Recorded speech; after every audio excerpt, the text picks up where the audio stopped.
Welcome back, golfers, and today we're back with Josh in episode 4 of his journey from 20 to 15 handicap. Josh, good to see you again, mate. You too.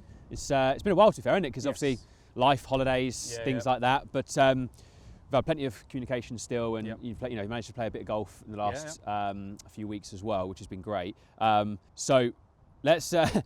It's actually been a bit up and down, hasn't it? Yes. Been up and down, right? When we last session we did was a bit more of a long game tune up and tidy up because strikes started to disappear a little bit. So just talk to us a little bit about what went on then in that kind of couple of weeks, what happened with the scores and stuff like that. Yeah, we made a couple of changes to my swing, so I saw on the course kind of scores went up a little bit as I got used to it on the course. Trying to take it from the range has always been my struggle of decent on the range, taking it to the course. Came back for another lesson, tying up a few more areas that I hadn't understood maybe. Yeah, concepts more things, wasn't it? It was just clearing up some concepts. So I sent you a few kind of on the range sessions that I'd done, tightened up a few more, mainly around the sort of 7-iron, just irons basically, tightening up a bit of the swing. And then I've taken that back to the course recently, shot 2 under handicap, which was fantastic. Good for confidence, if nothing else. Yeah, no, I get that. To sort of see that what we've been working on has just improved my swing and kind of confidence on the course with it. And comfortable. Good. And we've actually, handicap's actually gone up a little bit, hasn't it, since where it was, right? Because you've lost 2 of your personal bests on the new handicap system, which is fine. Because this part of the journey of the handicap and how it works, right? So it's actually crept up a couple of points, fine. But we're now starting to see those scores starting to come back down again, which is great. And today, we're actually going to focus on your gapping of your clubs, right? So we're at that point now where, you said you're starting to feel more confident on the golf course with the swing, hitting it well, ball flight's more consistent, but actually starting to see some issues, I guess, in terms of still hitting greens because of the distances are a little bit off, and you not having that clarity over actually how far your clubs go. I'm not 100% sure when I'm looking on my watch or knowing a number into green, what club is best to be taking for that yardage. Brilliant. So we're going to do that today. We're going to gap everything today. You're going to mainly look at irons through into like his fairway woods and driver. Clubs that Josh feels like he doesn't quite have the know-how of how far they go. So we're going to be looking at those today. And this, by the way, is such a pivotal thing for golfers to do in being able to lower their scores. So many times I'm on the golf course with people and it's like, okay, what number have you got here? What club is that? And people just don't know. So if you really want to improve your game quick, get into an indoor studio or somewhere where you can, outdoor range that's got targets and numbers, and dial in your numbers. Just get a first draft of it, and at least give yourself like a baseline of, right, that's what they are, and then you can start to work on them if any are unsure. But such an important thing to be able to hit your numbers, right? Especially with irons going into greens. We're not trying to hit them as far as they can go. We're trying to hit them closer more often, right? It's as simple as that. So, right, let's get into this. We'll start with pitch and wedge. We're going to start to work our way up, and as we go through, I'll kind of talk to you guys how the process, how we're going to do this, and things you guys can do and look out for when doing this gapping test. So, all right, let's get started, mate. Okay, mate. Right. So what we're going to do, we're going to kind of go with like 3 to 5. Try and get 5 if we can. Like good strikes with each one. A couple of things I'm going to be looking out for here on the TrackMan. Obviously, they're going to be the consistent carries. Look at the ball speeds as well, making sure that they're coming off relatively consistent. But we'll also factor in a little bit of a difference there as well, and we'll start to look at the disparity between obviously your shortest and your longest kind of hits, because it will give you an average then as well, right? We're not always looking for the big gifts. We need to know what the slight shorter end of the dispersion is. My best example for that is, for example, if you've got a front pin, right? Every single golfer, I learned this from Andreas Calli, and it made so much sense to me after he said this. If every golfer just aimed 10 to 15 feet past a front pin, they would score better on average. Right. Because everyone goes to their top end of their dispersion. So let's say your 7-iron flies 150 and you've got a front pin at 150. Everyone tries to hit the 7-iron, knowing that's the maximum they can hit it. Whereas it should actually be like a little bit off of a 6-iron, knowing it's always flying past the flag, and they're not going to leave themselves into like water, bunkers, things like that. Right. So it's super important to know the maximum and also the minimum. Massive. Right. What we're going to do here, obviously a little bit of wind today, so I'm going to normalise the TrackMan, which means it's not going to take in consideration the wind. It's going to go on a relatively neutral day. Yep. Okay, we've obviously got range balls here that are about 10% less than normal balls, so I've told it that it's a range ball as well. Okay. So we'll just have to make some little bit of calculations afterwards. So allow for like 10% extra with a real ball, Sure. right? But yes, we look at ball speeds, club speeds, and obviously then the carry. I'll keep an eye on launch angle as well in that to make sure nothing crazy is launching different, which obviously then could affect the distance as well, right? So I've lined you up at that black flag on the left there, buds. So that's going to be our target throughout this whole session. Yep. Okay. So like I said, just we'll start with wedge. And again, what I want you to put, swing I want you to put on this is going to be like what feels like a comfortable golf swing, not the most you could physically put on that thing. No. Okay, because I want to see some consistency in the gap, and I don't want to see how far these can go. Right. So every single motion just feel comfortable. Sure. Okay. Let's do it. Out of interest, what would you expect your pitching wedge to carry? At the moment, about 115 is probably the number I have in my head. Okay.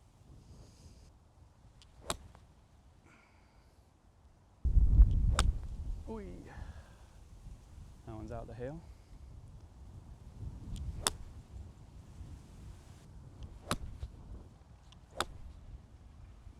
Okay, mate, so we rolled through a few clubs there. Yep. Pitching wedge, 9-iron, 8-iron, 7-iron, 6-iron. Starting to see some trends, if you like, and some things, right, that kind of you even just said there, it kind of starts to make sense what you see on the golf course. And this is something I see quite a lot. So we've got nice gapping from pitching wedge to 9-iron. So we've got 113 average on your pitching wedge, which was quite close to what you thought it was. Okay, and then we go into 125 on the 9-iron. So quite a nice gap from 113 to 125. 8-iron then goes to 138. So again, quite a nice jump. Yeah, so we're looking at anywhere sort of like 10 to 13 yards here each club, which is quite nice, right?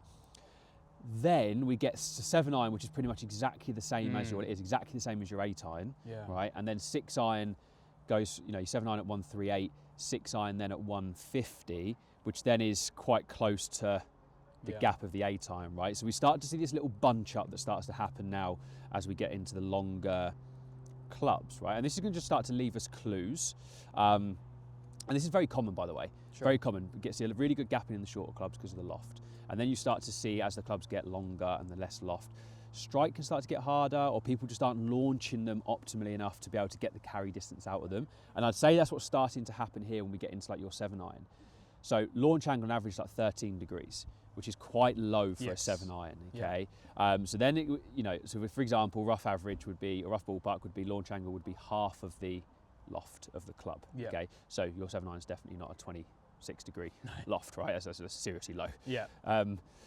So we're launching it low for whatever reason in those longer clubs. And again, you say actually I start to see this on the golf course where I feel like I'm hitting 6-iron, but it's not getting to where it should be getting. And definitely now we can start to look at things like launch angle, and you know, in a different conversation, different session, we'd look at, well, why is that launch angle low? And then we've got some things to work on to be able to help launch those things a little bit higher, right? And then start to spread out those distances. But this is just a baseline to start with. Let's look at this, have a baseline, something to work from. It starts to make sense of what you see on the golf course. Then it also gives us areas to work now, right? So future, we're going to be looking now, okay, well, why are these 7-iron, 6-iron starting to launch too low?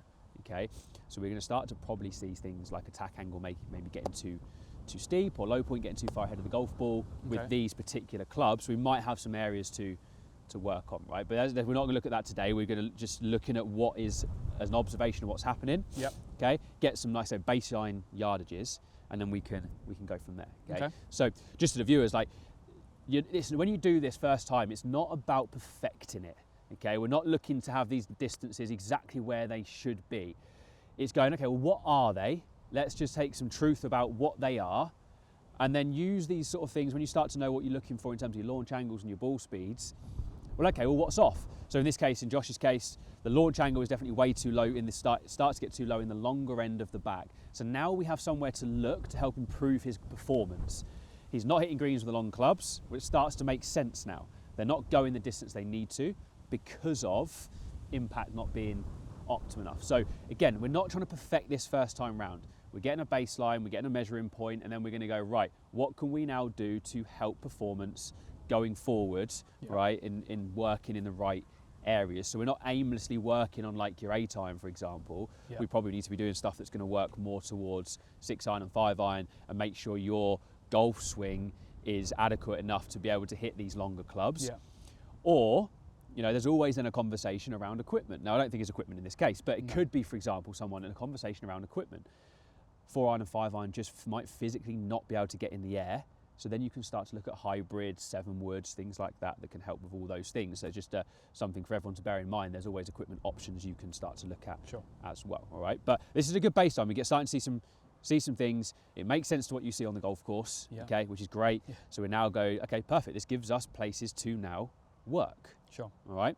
Okay, so now we're gonna let's do the longer clubs in the 5 and the 4-iron now, and see what starts to show up. We'll regroup after those two, and then we'll look at then the fairway woods and see what starts to happen through that top end of the bag. All right. So 5-iron and 4-iron. Let's do this. Sure.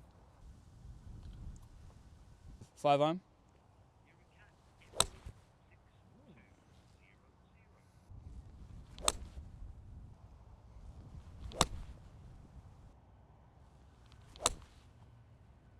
Yeah, golf swing, mate.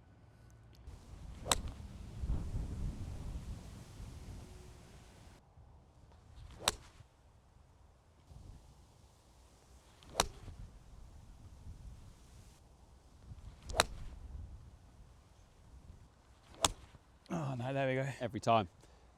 Okay, so 5 and 4-iron. Yep. All right. Again, start to see there's a little bit of a gap in now from like 150 to 155. Yeah.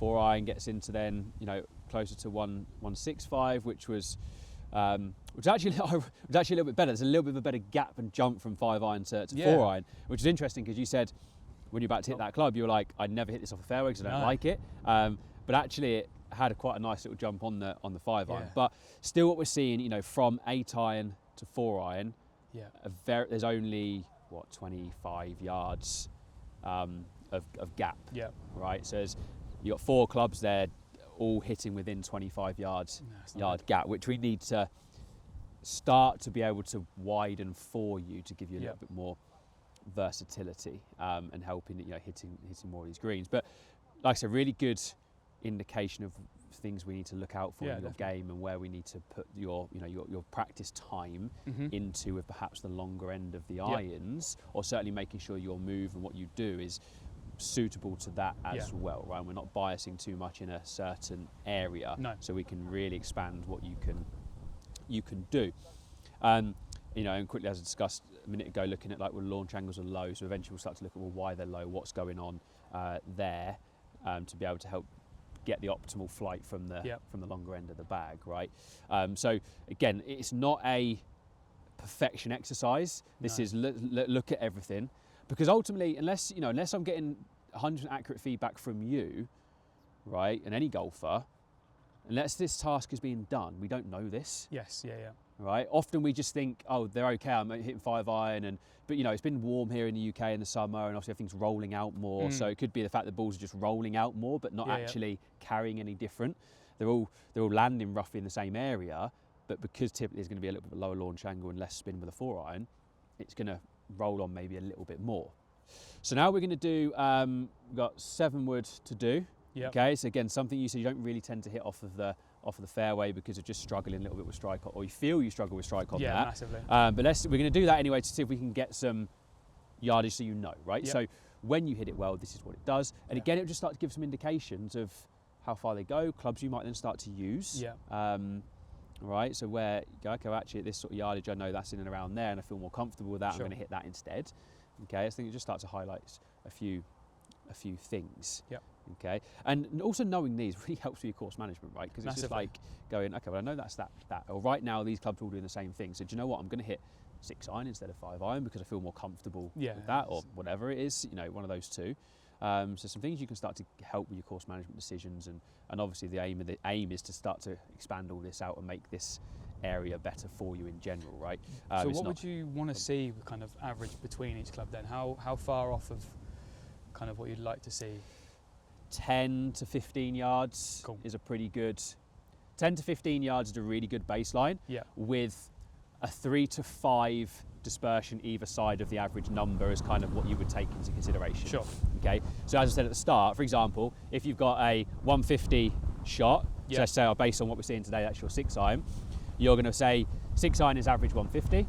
Yep. With a lenience of 5 yards either way. So it can go 145 and it can go 155. Yeah. Okay. So that's kind of your dispersion. Obviously over time, the better we get, we start to tighten that to like a 3-yard dispersion either side, right? Which would be pretty tight. Sure. But you'd kind of go 5 yards either side. So it helps you understand when you're playing into front and back pins, actually where you are in that dispersion. Are you playing to the front end of the dispersion or are you playing to the back end of the dispersion? Okay. So that's the average.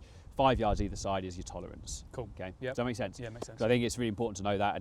And again, I reiterate that front pin's a great example there. If average at 150, but there's a bunker short at 145, and you know your 6-iron's going to go, has potential to go 145, you're probably looking at going on the other end of that spectrum into like a 5-iron, knowing that, okay, I'm playing to the minimum end of my 5-iron carry. Safer.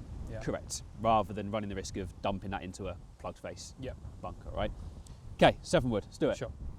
7-wood. Right, done. 3-wood. Just roll that on repeat, that one. Recently, I've been able to hit it so much better on the range. Like that's exactly what I want to see. I don't know if it's in like numbers, but flight-wise, I don't know where. That's this thing. I don't know where it carries versus like my 4 and my 5. Yeah. As to if it's actually useful. There's been a few times I've hit it over a tree on a fairway to get the height because I'd like to see it go higher. But like numbers-wise, I don't actually know where this sits at all, so I don't grab it because apart from if it's completely clear, nothing. If it goes short, goes long, it's fine. Yeah, got you.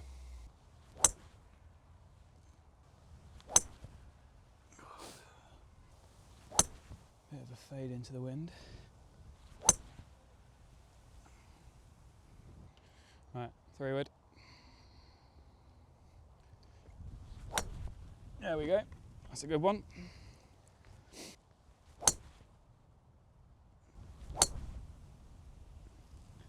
That's the typical shot shape and miss with this. Okay. It's kind of what we expected to start to see, right? 4-iron, 7-wood, 3-wood, pretty much again similar yardages. Had some nice strikes actually with the 7-wood, kind of climbed and got high enough. But yeah, we still, still again the trend here being these lower launch angles. You know, got 3-wood there, launching at 9 degrees, quite low. 7-wood again at sort of 9 degrees. So again, these are hair on the low side. Again, some clues, should we say, being left, right? Clues being left to what's going on with your pattern when it gets into the longer end of the game. Probably, the low point of the attack angle get a little bit too down on these and just spinning it, and you kind of see some of these flights today. They're a little bit kind of like squirty. So a little bit down too spinny. So we've got some optimization to do in that longer end, which is fine. But like I said, I just want to get this as a baseline start here. Go, okay, well, this is what's going on. We start to see this bunch up. Okay, now we've got some things to work on to be able to improve the launch and the distance of your longer end of the bag, right? Okay, final club then. We've got the big stick to do. Sure. So this club's much more around a case of like, how far does this thing go, or how far can this thing go? But also very important to know, because when you're laying up, right, that you're going to have par 4s or certain holes that just don't allow for the most amount of distance. They need plotting, right? So something I see a lot of when laying up is people not laying up. So why knowing driver carry and distance is important is because that point of knowing what your layup is, right? I see so many people then go to their 3-wood to lay up, but actually their 3-wood does very similar things to driver. So actually it becomes more of a case of having a layup club. So whether that's 7-wood or something like that, going, if you're going to lay up, actually lay up, not try and get it as close to the layup area as or the end of the fairway as possible. So we'll find out now with driver your distance, again, because you just weren't actually too sure exactly how far it carries, and different conditions obviously as you play different places, different courses, time of year, all those sort of things. Your rollouts are going to change because of the course conditions, but we start to get a baseline on this carry, we can then start to factor in some of that, how far the ball's going to roll out. But yeah, important to know, so we've got that kind of limit of, right, well, if I've got to lay up, then I know I can't hit that club because it's that far, right? Right, big stick. Cool. Driver.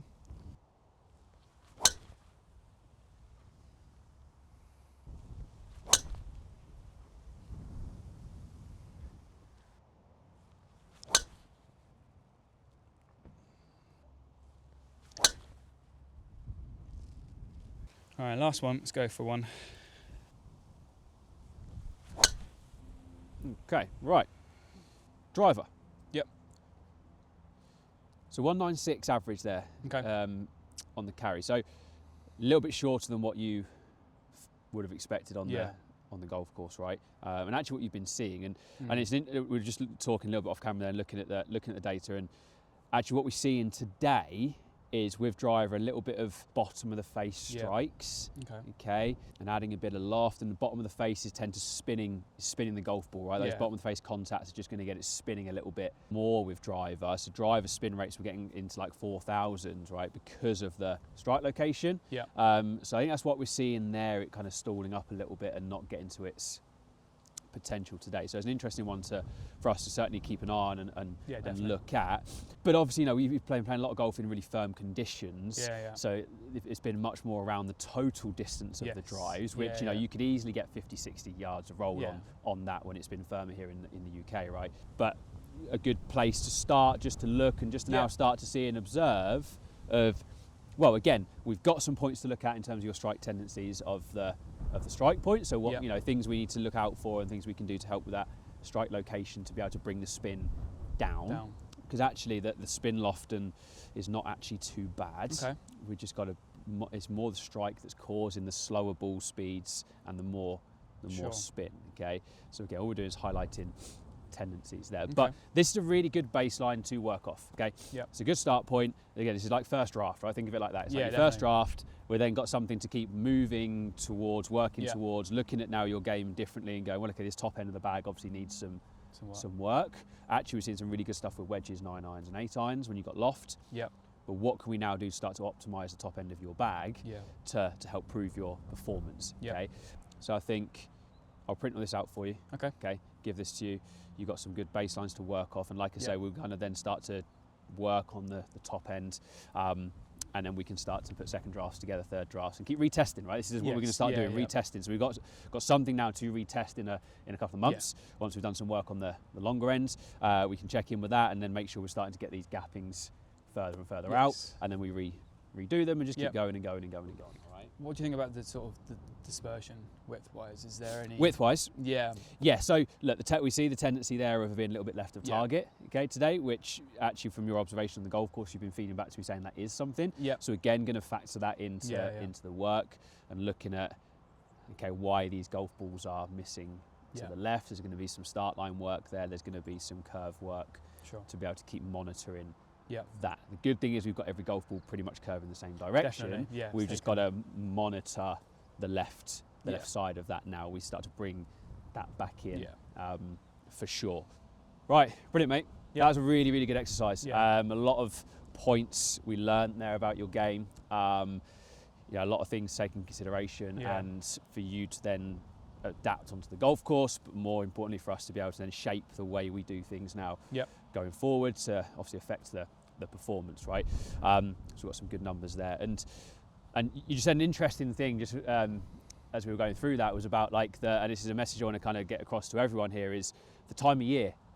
Right, of course the time of year is going to massively change the distances, right? So this is something I would actually get golfers to do different times of the year as well. So now as we're doing it coming into winter, this will be something we keep redoing as a baseline, but also would do again in the summer. And so you can really start to see the differences between the time of year and how much the ball gets affected. It's so much more than what people think, right? It's a really valuable exercise to do. So, brilliant, mate. Great to have you here again today. Really looking forward to this next chapter of this now and being able to start to really sort of tweak these things into your performance. Guys, thank you so much for watching. If anyone's got any questions, please fire below in the comment section. If you like what you saw today, I want to see more of Josh's journey, give us a thumbs up, and please subscribe to the channel so I can keep making more content to help you guys play better golf. See you soon.